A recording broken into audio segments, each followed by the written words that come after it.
Hello everyone, how are you doing? This is MD Tech here with another quick tutorial. In today's tutorial I'm going to show you guys how to automatically color code specific words or phrases you might want to color code in Excel. So this should hopefully be a pretty straightforward tutorial, and without further ado, let's jump right into it. So the first thing you want to do is highlight the range of whatever area you want to do the search for. So I'm going to just highlight the entire worksheet here. And once you've done that, you want to make sure you're underneath the Home tab, and then go ahead and left click on Conditional Formatting, and then go underneath Highlight Cell Rules. And then once you're underneath Cell Rules, I would suggest left clicking on Equal To. So once you've done equal to here, now just type in whatever you want it to match. So let's say true. Anything that says true I want it to highlight.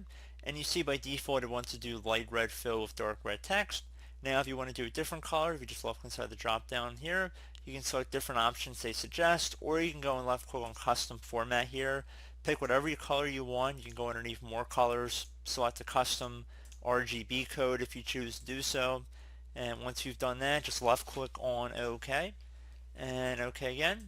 And there you go, guys. You can see we have color coded specific words in Excel. So pretty cool tutorial. Do hope I was able to help you guys out. And as always, thank you for watching, and I do look forward to catching you all in the next tutorial. Goodbye.